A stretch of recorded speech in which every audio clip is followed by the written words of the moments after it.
The goal of mindfulness is not necessarily to just sit on some mountaintop, right, and be away from everything, although that's lovely and is a wonderful way to do things.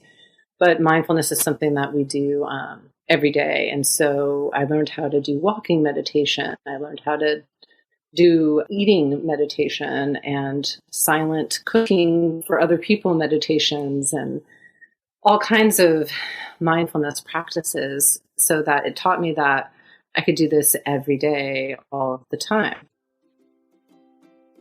Welcome to the New World Normal podcast. I'm Debbie Harrell, your host, and twice a month I'm speaking with some amazing humans who are disrupting norms and working to create a more inclusive and holistic society. These people are using their sphere of influence, no matter how large or small, to positively impact the world around them. They'll be sharing their expertise as well as sharing stories of resiliency and hope. We'll be talking about the issues that are affecting us all, from the environment, human rights, social issues, criminal justice, and education. We'll talk about our healthcare systems, wellness, and food, from how it's cultivated and distributed to how it's prepared and consumed. Basically, we're going to talk about all the systems in our society that aren't necessarily working for the benefit of the many.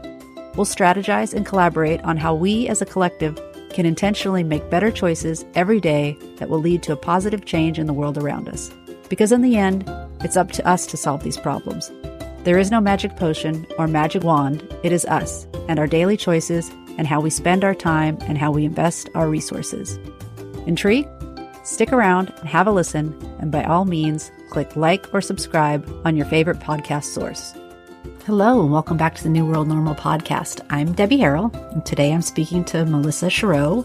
Melissa is a mindset coach, an attorney, podcaster, among many other things. And in this episode, we are talking about self-care as resistance. We're talking about mindfulness and disrupting systems that seek to other us. Melissa shares with us how her mindfulness practice has helped her to successfully navigate life as someone who is neurodivergent, and how she has finally been able to integrate two of her practices, mindfulness and the law.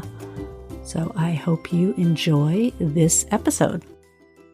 Thanks for coming, Melissa. So excited to have this conversation with you. Yeah, great to be here. I met Melissa through our coaching cohort because we're both now certified life coaches. And Melissa and one of our other cohort members were nice enough to come into my membership community to do a little mindfulness practice using poetry as the vehicle, which was really interesting. I've never looked at poetry like that, and I will probably never look at it the same as in, but I looked at it before. Again, it's so much more than just those pretty words. It can be used to really help you work through some of this challenging life stuff that we've got going on. And part of the reason, the main reason that we do mindfulness practices in the community is the idea of mindfulness as resistance, as a way to take care of ourselves during these crazy times that we live in. So I thought that would be a good jumping off point to get your thoughts on. What are your thoughts about self-care in this batshit crazy world? It is batshit crazy. Yesterday, I was down at the Hood River waterfront in Oregon, where I live part-time, and there was just regular people, doing family things. And then there was this massive truck with political flags, not the good kind, and really in your face music and everything in your face. And, it just kind of takes your breath away. I mean, I'm not surprised, but still surprised when I see that stuff. That person was definitely looking to make a statement and maybe even some trouble. And they were not successful in that regard in terms of making trouble. But we do have to absolutely take care of ourselves, because you never know when it's going to come at you, whether it's in a, something small like that, or in something more significant like the recent Supreme Court case that came out, Dobbs overturning Roe v. Wade. And, we all knew that was going to happen, right? Since it had been leaked, but holy shit, it was still a surprise, right? Right. Shocking. Like somehow, I don't know about you, I still was like holding out hope, and I'm a lawyer. So I know they probably weren't going to change their minds, but I was like holding out hope that like, I don't know, like maybe Roberts could like turn this ship around or something. And so it was still shocking. So yeah, self-care as a form of resistance, because, if you're not engaged in self-care and not centered and grounded, this stuff can throw you. And then you're just in a tailspin and not really available to do what we need to do to be responsible citizens in whatever way that, that we do that for ourselves and for our community. And so, yeah, self-care, critical. And that's a good point of that one decision, and it being a call of sorts for us to get involved. Like so many, and I feel like that's part of the self-care of being able to be in it for the long haul. Like we can do these like right after the decision. Of course, everybody's posting about it on social media, and that lasts for 72 hours.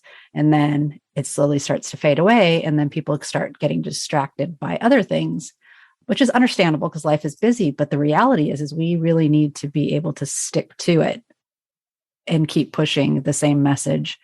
Because this one, so many of them have seems too big to ignore, but this just seems like a wrong that needs to be righted. And how do we implement change if we're not able to take care of ourselves and keep pushing that ball forward?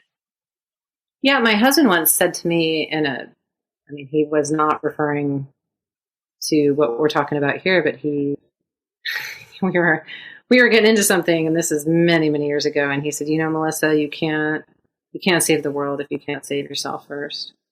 And he was 100% right. And, that's sort of the same thing, right? Like first things first, what's that? You have to put the oxygen mask on first before you're able to help others. And that's 100% the case. And, it was interesting. I was reading a piece of an article today from a woman, hard pressed to remember her name. She's fantastic. If I remember it, I'll bring it up later. But she's a Black woman, and she was saying, for all of those who are, sort of like, what in the wide world is happening? Like, welcome to our world, right? That's been that community's reality of like, I want to love this country. I want to love what this country stands for. But here's the reality of these things that don't square with what I thought this country was supposed to be, or what I think it's supposed to be. Well, and it's so much of what they tried to make us believe it was all about. It was about freedom and opportunity, and it's still about those things. Being able to hold that dichotomy of like, it's about those things, but how it started is pretty horrific when you think about the details of how it started.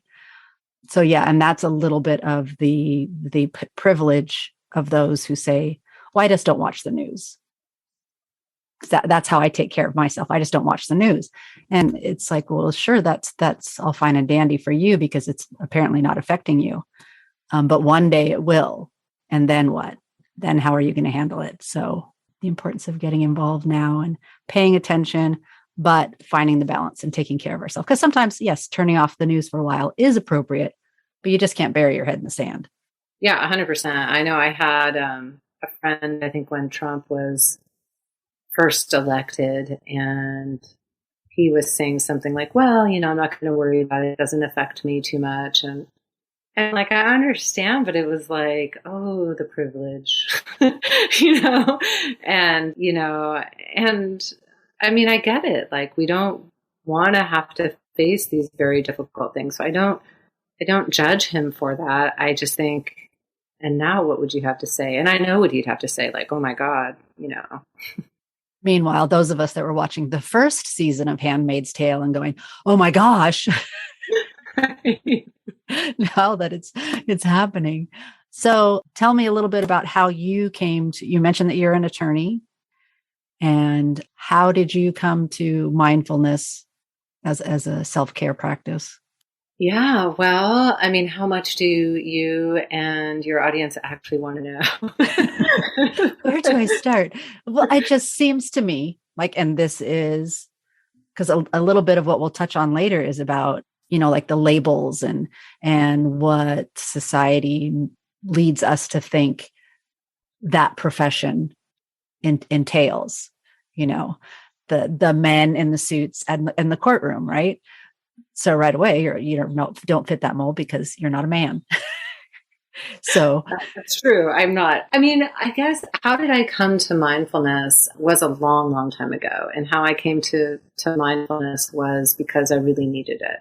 I am very open about the fact that I had a lot of struggles when I was in my teens and early 20s. And part of that was, a mixture of ADHD and anxiety and using alcohol to treat those feelings and symptoms, and not terribly successfully.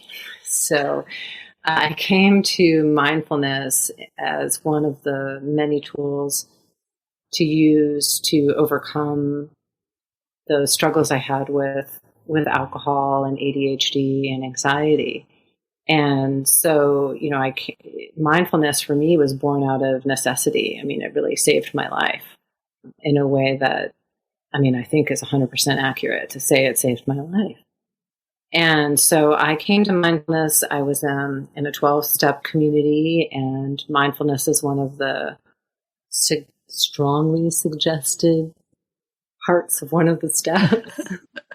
There are no requirements, but there are strong suggestions. And so my person I was really looked up to a lot went to a really renowned, I didn't know at the time, meditation center in Marin County, California, called Spirit Rock Meditation Center. And they had Monday nights with Jack. And Jack referred to Jack Cornfield, who is pretty well known in the mindfulness community. Yeah, that name sounds familiar to me. I feel like. Yeah. So I started going to Monday nights with Jack. I had no idea that this was like, the place for mindfulness. And so, I feel like I kind of had a deep dive, I dove into the deep end, so to speak, of mindfulness, because, you had to like go and meditate silently for 40 minutes with a room full of hundreds of people.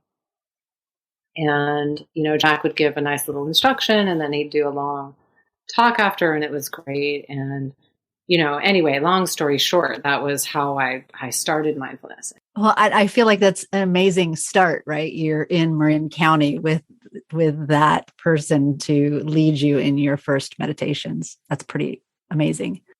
Yeah, I feel pretty fortunate. And, and I went there for retreats and other things. And, all of the great, well-known meditation teachers went through there. And, I was lucky enough to see some of them live and get to study with them. Again, I had zero clue how, privileged I was to have access to that. Doesn't everybody start like this? Yeah. Isn't this what we do? And so, and one of the coolest things that I learned, just as an aside, a little ADHD foray into the woods of mindfulness, is that I learned right away that while sitting meditation and silent meditation was really an amazing form of mindfulness, what I learned was the goal of mindfulness is not necessarily to just sit on some mountaintop, right, and be away from everything, although that's lovely and is a wonderful way to do things. But mindfulness is something that we do every day. And so I learned how to do walking meditation. I learned how to do eating meditation and silent cooking for other people meditations and all kinds of mindfulness practices, so that it taught me that I could do this every day, all the time. Which I think was the name of your workshop, Everyday Mindfulness. And I love that you said that, because I was just going to ask, how do you define mindfulness, and what are the practices that you do? Because so many people do assume it's like, oh, I have to sit in meditation for this long and like make all my thoughts be quiet. And I just can't do that. And so then they don't try to do anything. Yeah. These are the very same people who are like, I can't do yoga because I'm not flexible. Right.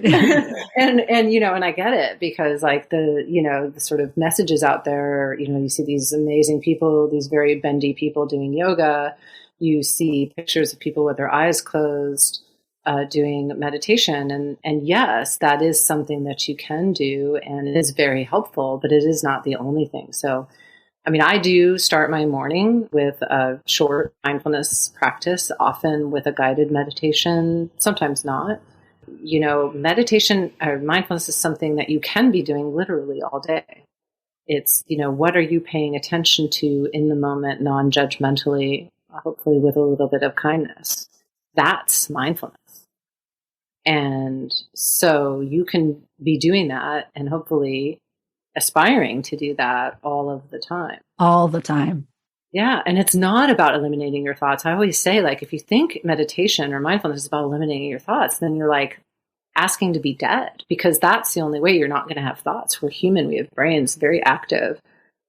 And, you know, the practice of mindfulness is really kind of like, there's a meditation teacher whose name is Jeff Warren, great guy, Canadian. He's on the Calm app, I think, but he's great. And he says, you know, it's kind of like going to the gym for the brain. You know, your mind starts to wander off a little bit and you bring it back. And it wanders off a little bit and you bring it back. That's like a rep at the gym. And mindfulness, that's the practice of mindfulness. That's how we get better, right? I would get lots of reps in a session. I get all kinds of reps. Exactly. Like you notice your brain, oh, there I am thinking again. Oh, there I am, you know, doing whatever, feeling whatever the thing is that you're doing in the moment. And then you bring it back. You bring it back to some anchor, some focus, whether that's your breath coming in and out, or your butt in the chair, your feet on the floor, or the trees as you're walking by them and noticing the wind through them, or whatever it is that you're doing. You just bring it back, bringing your attention back to that moment. And it is as simple as that. I mean, it's not simple to do in practice, but it can be the reminder of like, oh, I need to be here right now. Mm-hmm. You know, whether you're walking or doing the dishes or cleaning the house. Yeah, I mean, our brains are pretty amazing the way they're wired. I mean, maybe other species can do this. I'm not aware of it. I don't know how we would test for it, but, you know, we're able to take ourselves back into the past and put ourselves into the future as if it's actually happening. That's pretty cool. But sometimes it's at the expense of the present, right? So, I mean, there's a time and a place for it all, right? Like reflection is a really important tool. Planning is a really important tool for our survival and happiness, but not at the expense of the present moment. And so we always come back to the present moment because that's really all there is. A lovely distinction of the importance of the reflection and the planning and the fact that we're capable of doing that, but just remembering when the right time and place for both of those are. Right. And I'll tell you, when I went, you know, you asked a little bit about being a lawyer, and I mean, I've practiced meditation since, I don't know. I mean, I guess it was like 1996 or something like that is when I started meditating. So for a long time, longer than I've been a lawyer. But I'll tell you, it was very challenging once I went to law school and became a lawyer had a hard time intellectually, I guess, trying to square that mindfulness practices and some of my other spiritual practices. Mindfulness doesn't have to be spiritual, but I happen to have both, with what I perceived to be my goal as a lawyer. It turned out I was wrong. You know, they are 100% compatible, but it took me a while to sort of feel integrated, right? To sort of not see myself as a Dr. Jekyll, Mr. Hyde, like, oh, in my lawyer life, I'm this way. And then in my, you know, rest of my life, I'm this way over here. And I think I did those two things there for quite a while, honestly, until I was able to figure out how to integrate those things. And I think integration is so huge for all of us right now. So many people are striving to live more aligned. And there has always been, I shouldn't say always, and I'm sure not for everybody, but I know for myself, there was the work Debbie, the mom Debbie, and the fun Debbie. You know, like it's just the being separate And being able to bring all that together and being one whole person. Yeah. Is so much easier.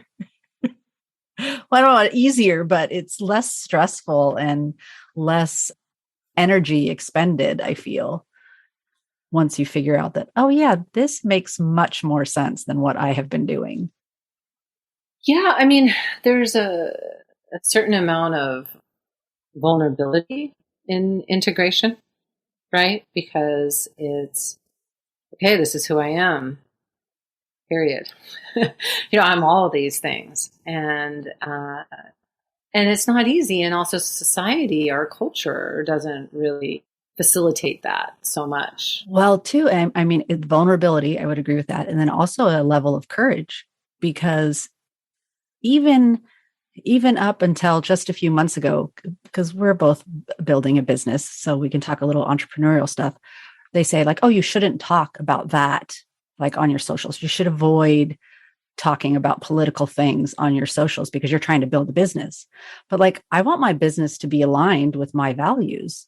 And it's not until literally the last week I'm seeing more branding experts come out and say, you can and you should talk about those things for your brand because it's important. So that is that level of courage. Because I know that was a lot of like the person I worked for had very different political views than I did.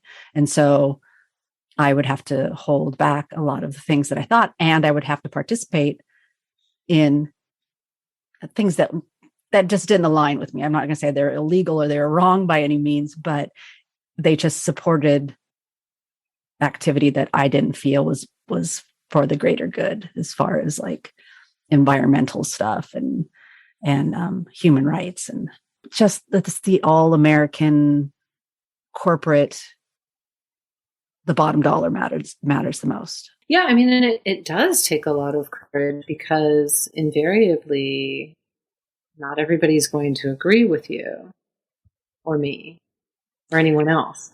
Why not?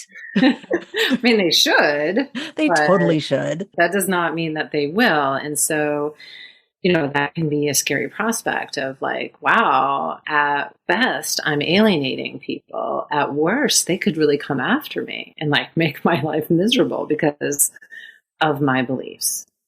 And that's really uncomfortable too, right? And scary for some, and depending on the situation. So it does take courage. If you're enjoying this conversation, you'll love the discussions happening in the New World Normal community, where we meet regularly to discuss personal growth and social issues, because we know when we do our work, we're better able to navigate this ever-changing world.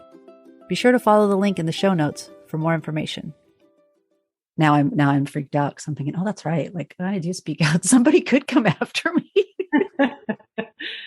Yeah, I mean mostly like, online with mean things, and they say mean things. But maybe you could be like, or we could be like, didn't they used to have that on like Saturday Night Live where they'd read, like celebrities would read like their celebrity hate mail or whatever? Oh, yeah. Because they get so much, and it kind of like, it was funny and they were being good natured, but it is pretty awful to get. No, I've made a rule for myself. It's probably in the middle of the Trump presidency. Like, Debbie, you shouldn't comment on public things in Facebook ever again. People are mean and aggressive. It can be really awful. Yeah. So the other thing that I really wanted to talk about, get us to the disrupting phase of our conversation, something that you and I have talked about. I know that you struggled with it or dealt with it when you were becoming an attorney. I have struggled with it this whole entrepreneurial journey of what a lot of people call imposter syndrome. But I love the differentiation you make. Can you tell us what that is? Yeah, absolutely. And I want to talk about what I call imposterism instead of imposter syndrome. But I want to make sure just to put a pin in the mindfulness thing, because that's part of the disruption too. So can we circle back to that in a second? Well, we can stay here if we'd like. Or we can stay there. Whatever. We could do whatever we want. We're in charge. Well, the thing that was, I wanted to make sure to talk about with mindfulness, and it was really cool. And then we were talking about integration is, a couple of years ago, I started doing what are called continuing legal education, CLEs. And I don't know what they're called. I mean, every profession has some form that you have to get credits, right, every year. And so Oregon has this really cool requirement, I think 3 or 4 years ago, where you have to have quote unquote mental health CLE. And so I can teach mindfulness to lawyers is the point. And so I started doing that with a couple other folks and talk about being disruptive, and not fitting the mold. The first time I taught one of these was with a friend of mine who is a retired cop. And he's a mindfulness teacher. And, and he's really into it. And he's helped a lot of people in the law enforcement community, as well as the victim advocacy community. And so we put together a CLE for lawyers in Oregon. And, the first time I did it, I didn't think that much. I mean, it was great. Yes, it was sort of integration, but it was for the Oregon women lawyers group. And, we're a little more touchy-feely. So it was cool. And then I've done CLEs or presentations for law school, same thing. I'm not worried about that. And then my organization, which is a government organization, agreed or wanted me to do one of these. And I was collision. You mean people I know in the legal community, that I work with will see me in this mindfulness way? Holy crap. Was that scary? Yes. That okay, I don't know that terrifying. I like this idea. Yeah. And I mean, I immediately agreed to it. I was very excited about it. And then after the fact was oh shit, everyone's going to see me, and how do I feel about that? And is that okay? And it was hey, this is just the next thing that I do. And I was a little nervous because, mindfulness Melissa is a little bit different than, litigator Melissa. And just a little bit. Not totally. I mean, I'm aligned, but it was, for me in that moment, I was oh, how is this going to work? And we did it and it was wonderful. And I had no idea how people were going to react. And I had so many positive remarks after about what people experienced and how much this is needed in the legal community. And so I've done a bunch or some of them since, and I now lead, and earlier today led my organization in they call 10-minute Tuesdays. So once a month I lead them through a meditation, and today was all about being your own best friend. Awesome. So very touchy-feely. I have no idea how people liked it or not, but I did. Do you do them live or do you do them online? Well, online. I mean, they're online live. So we're not 100%. We're doing a hybrid work off. Okay. Situation. So not everyone's in the office at the same time. So it works better to do it online. But yeah, I mean, that was a huge thing, this integration thing, but so important, and also very much a disruption for lawyers, because there is this, you talked about the suit and tie and the white guy, and certainly there are plenty of non-white, lawyers who are not male, who just don't fit the mold. But, that's sort of the, whatever, that's the idea. And not a lot of people think of lawyers as being mindful and in a tune. And what we've taught in these courses is that makes you a better lawyer, right? Being aware, non-judgmentally, in the present moment with kindness. Wow. I mean, it makes you 100% more resilient. It makes you a better person, lawyer, family member, etc. That's what I'm going to say. So disrupting to the field of law, but also so needed. And then I started thinking I can't think of any profession that couldn't benefit from mindfulness, right? It just makes us better people on a whole. Yeah. And yes, you are 100% right. The law field is very diverse. My brain was stuck on growing up watching Perry Mason. Well, I mean, it is still predominantly white male. I mean, that is, the large percentage of people who practice law, but it fortunately has grown more and more diverse over the years. So there are many others. But many of them, and this is what I'll get to, kind of bridge it to imposterism, is many of those diverse persons, experience what I experienced, which is imposterism, because of this sort of institutional otherism. So you asked about imposter syndrome, and, that's the recognized term of essentially, feeling like despite all outward evidence that you are not competent, that you are a fraud, and you will be exposed as one. So that's the experience of imposter syndrome.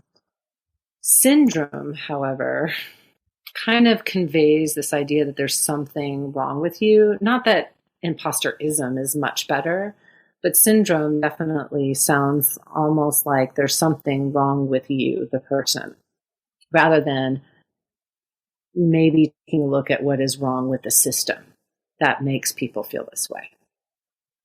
So, and I'm not saying that people who suffer from what I'm calling unwarranted self-doubt, that's what I call it, imposterism, it's not that you don't have some personal responsibility or things that you can do. There's certainly many amazing tools at people's disposal to help them feel better.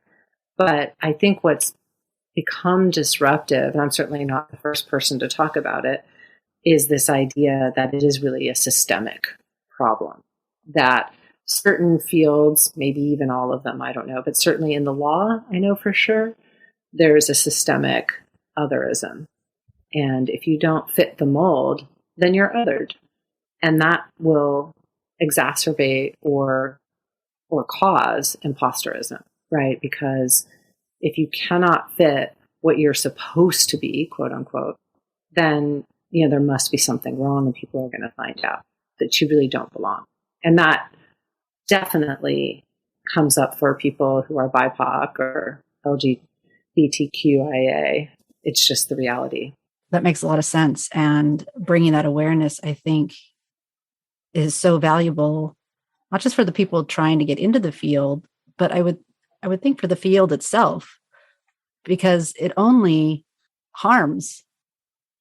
Because you have less diverse people wanting to become attorneys because they're feeling like they're other, then that just means less amazing people might make their way to that field. Yeah. And I mean, a big shout out to the people who opened my eyes to this issue, because I mean, I've been teaching with others on imposterism for a while, and it was always focused on the individual and what we could do to support individuals in overcoming this. And then we read this article called Stop Telling Women They Have Imposter Syndrome by, I'm going to say her name correctly, Rashika Tolshian and Jodi Ambury, and it was in the Harvard Business Review. And then they did a follow-up on that article. And it just was like groundbreaking, right? Because what they were getting at was, so something like 70% of all people experience imposterism at some point in their life. But there's been this real deep focus on why women experience imposterism, and certainly women do experience imposterism and are, quote unquote, othered in lots of organizations and different fields. But what they were getting at is the systemic causes of imposterism, that we needed to look at what the systems were doing to exacerbate and or cause, even if it was inadvertent, right?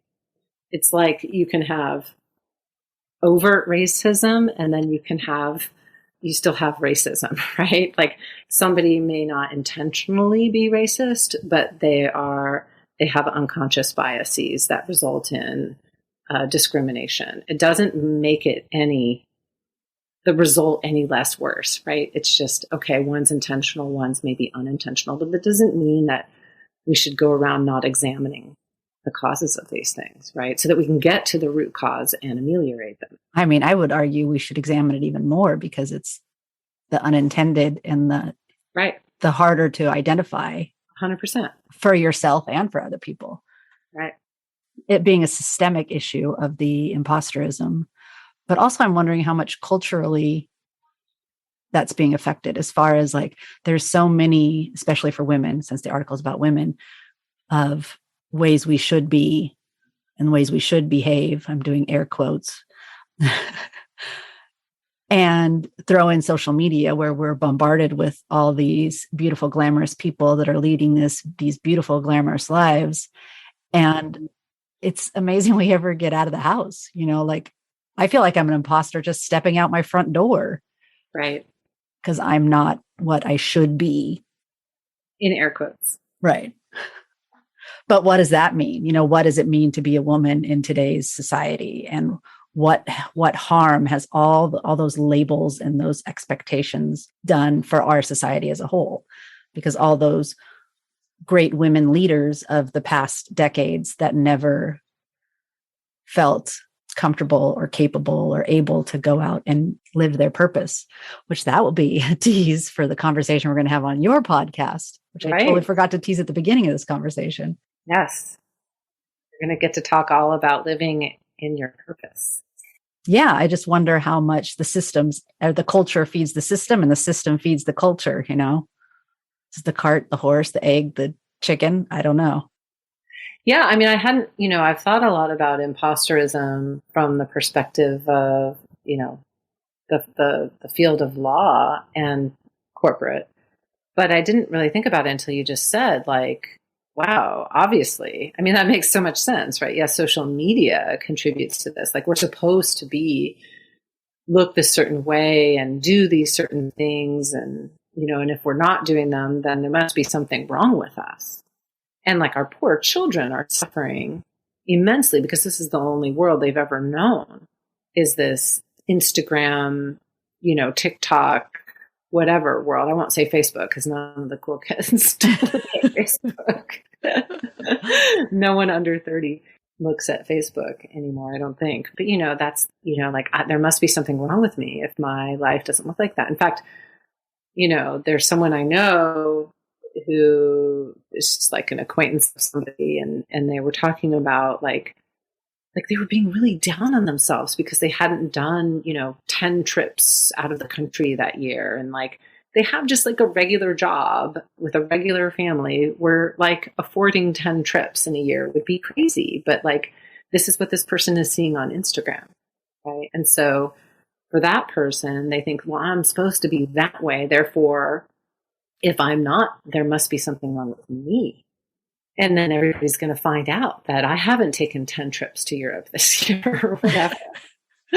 It's crazy. And it is, let's say it's scary, because I feel like there's a lot of good about having all this information at their fingertips, talking about the next generation, our kids that are growing up in this age of social media and the internet. And I wonder if it's why they seem to be so much more comfortable disrupting some of those norms. Right. So that's encouraging. I try not to bash on the next generation as much as some people do, because I mean, they're our only hope. They are. We need you.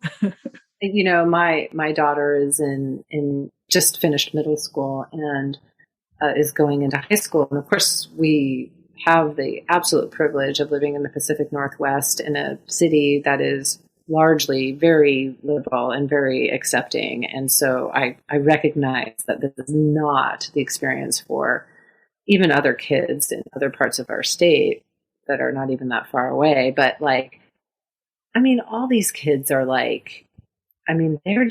they're so disruptive about gender identity and what it means to be a kid and have a voice in whatever thing that they do. They protest all the time. They walk out of school in protest for things that they believe in that are legit, and they actually research. They're doing podcasts about stuff. They're amazing. They're amazing. They really are. Mm-hmm. I love that you stuck the pin in what we were talking about with the mindfulness. Did we ever circle back to I think we did. Oh, we did. We did Yeah. disrupt the imposter syndrome. I'm like, because we're towards the end of the conversation. I'm like, did we even talk about what we were going to talk about? We did. And I mean, I think also, just kind of bridging the two, like mindfulness is such a great tool for understanding imposterism, both on the individual and the systems level. So if I'm, let's say, whatever, I'm a paralegal at a law firm, or I'm a regular person working in a business. If I'm using mindfulness, I can see my thoughts, right? I become more aware of them. I'm not taken away with them. I'm not like jumping on the train and being taken away. I can see them for what they are and I let them pass by, right? And I can explore them and get curious about them and understand them and not identify with them. And so that can be really helpful in seeing, when I'm being mindful, I can see my thought and I go, oh, there I am judging myself again. There I am, there's that anxiety again. There's the little gremlin that likes to tell me I'm not good enough. I love the practice of those internal dialogues and flipping them to make sure they are things that you would say to someone you love or a friend, because so many times we're talking to ourselves in our head in just the most awful ways. Oh, I have like a black belt in terribleness to myself, and like if anyone ever talked to anyone I know that way, I'd be likely to punch them in the face. It's amazing because self-compassion has actually been studied and proven to make you a more effective, resilient, better person, right? And yet we think we've been fed this lie in our culture that if we are nice to ourselves or soft or something, that we will never get ahead, like we'll never achieve our goal. And what science has found is that's like bullshit. Well, and the positive self-talk could also be seen as like, I'm full of myself. Mm-hmm. Right. Yeah. But sometimes you need to be full of yourself because you are a good person. And it's more effective to tell yourself that you're a good person than to beat yourself up about some mistake you made 20 years ago. Like, right. And, the mindfulness too, I just want to put a plug in for corporate or leaders is that, when they bring mindfulness into the workplace, they are bringing something that shows that they value the people that work for them because they're giving them a tool. And then they themselves, those leaders in the organizations, will become more self-aware and more aware of like, I'm really trying to control this situation, right? What would happen if I let this person have more autonomy? What if I gave this person a harder project because I think they're capable and I want to show them that they're, capable? So, I mean, I think mindfulness can just work, from the ground up and from the top down. And it can really help with imposterism. It's not the only tool, but it's one of many.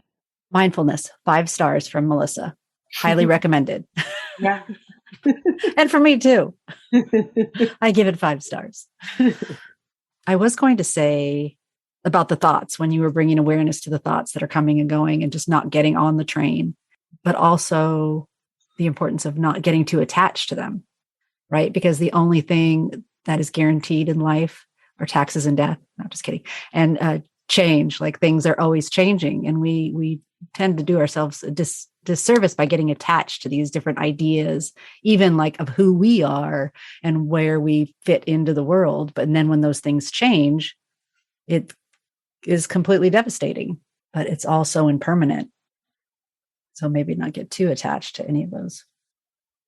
Yeah, I mean, everything changes, like you said, all of the time. And so, I hear recently, you can let go or be dragged, Oh, yeah. That is a good one. I don't think I've heard that, but it's so visual. Like you can see it. Right? Like you're holding on for dear life. Oh my gosh. And how many times I've been dragged. Yeah, let go of the rope. Just let it go. Just let go. Let go. Let it go.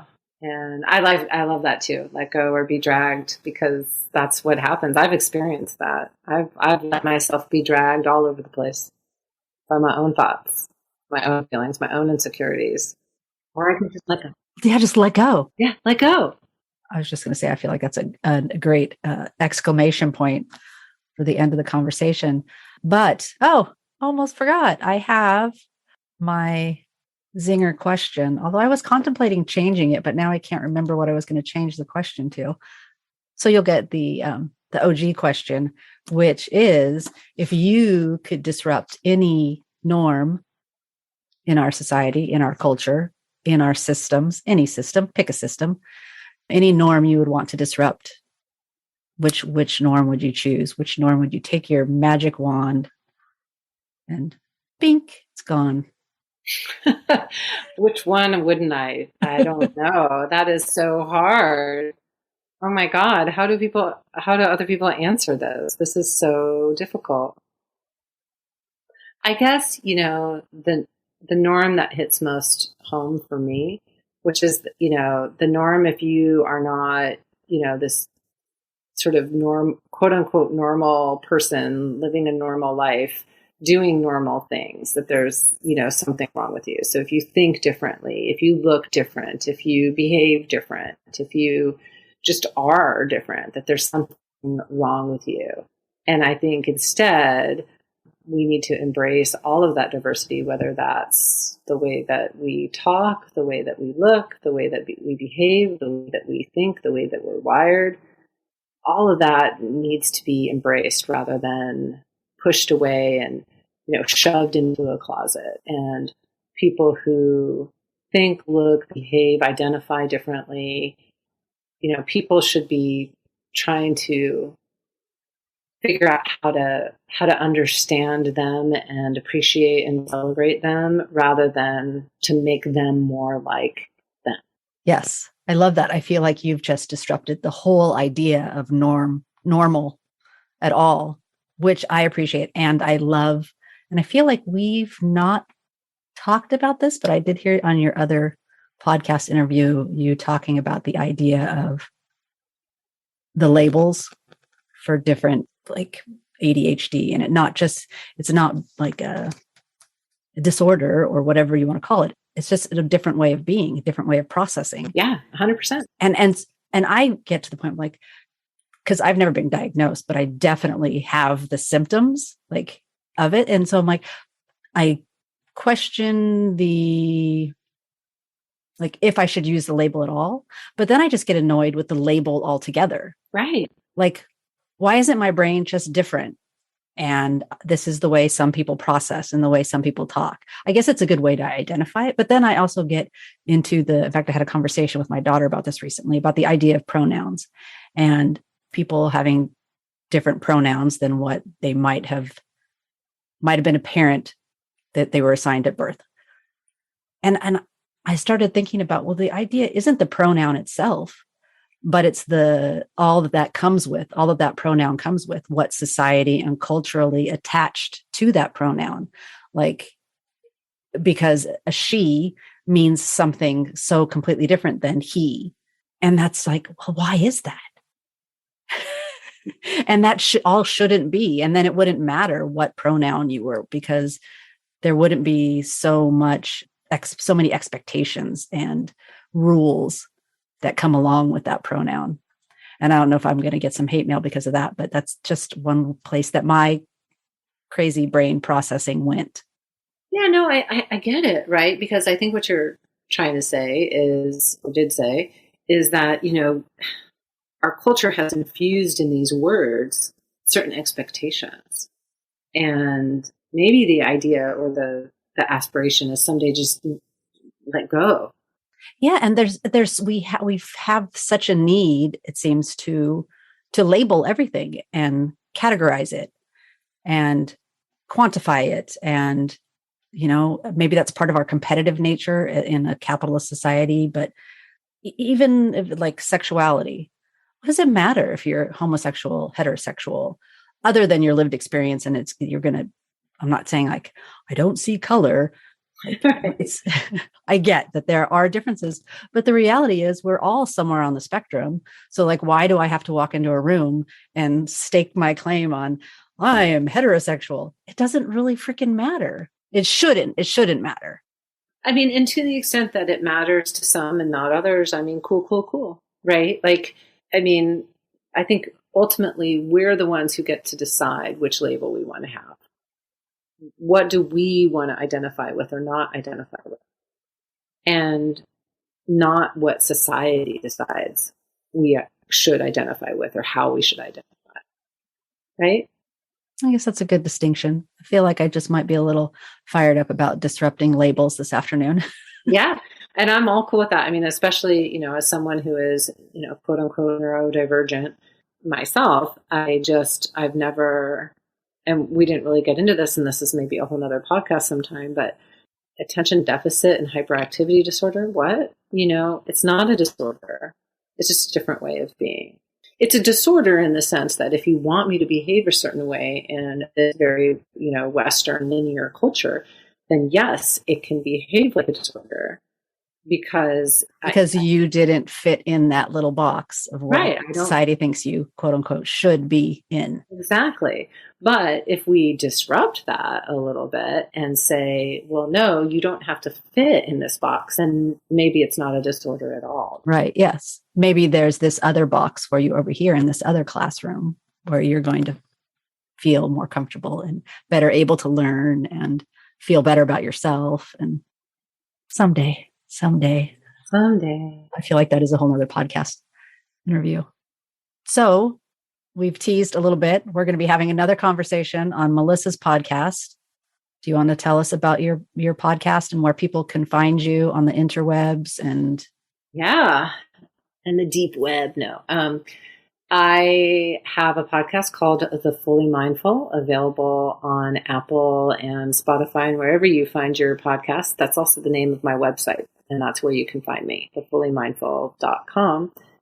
And I'm looking forward to talking with Debbie and having the tables turned where I get to ask her all the questions, and I can't wait for that. It's going to be fun. And this has been so exciting. This has been great to be able to talk about disrupting norms, and being a part of your community has been really meaningful to me. So thank you. Well, I appreciate you coming to talk to us. I appreciate you being in the community and sharing your mindfulness wisdom with us all. So yes, if you want to listen to us on Melissa's podcast, or if you want to watch the replay of Melissa's poetry mindfulness, you can join the Collective by New World Normal. Thank you so much for listening. I hope you enjoyed that conversation. And if you would like to hear part 2 of this conversation, I will leave the link for Melissa's podcast in the show notes, where we will be talking more about how mindfulness can help you find your purpose. And if you're interested in connecting with other people who are practicing mindfulness and as a way of resistance and a way of self-care during these crazy times, please come check out this Collective. And if you'd like to work with Melissa, all of her contact information will also be in the show notes. Thanks again. Thank you so much for taking the time to listen to our show. If you enjoyed what you heard, feel free to subscribe and leave us a review. If you didn't enjoy what you heard, reach out to us and let us know how we can make it better. This show really is about all of us, not just me and my guests, but how we can all work together to make the world just a little bit better. And if you'd like to connect with us in other ways, be sure to follow us on Instagram. We also have a free Facebook group where our fans of the show can connect and discuss their favorite episodes. And in addition to that, we have a membership platform, The Collective by New World Normal, where you will participate in monthly workshops, pop-up challenges, and weekly meetings to support a more intentional lifestyle. We have meaningful conversations about important topics, all in a space that is safe, supportive, and encouraging. So join us. And if you'd like to show us some more support, check out our intentional apparel shop online, New World Intentions. You'll find t-shirts, hats, totes, all with positive messaging to help you move more mindfully through your day and help you to create that new world normal. You can also check out our affiliate page, where you'll find our favorite eco-friendly household and personal care products. Thanks again for listening.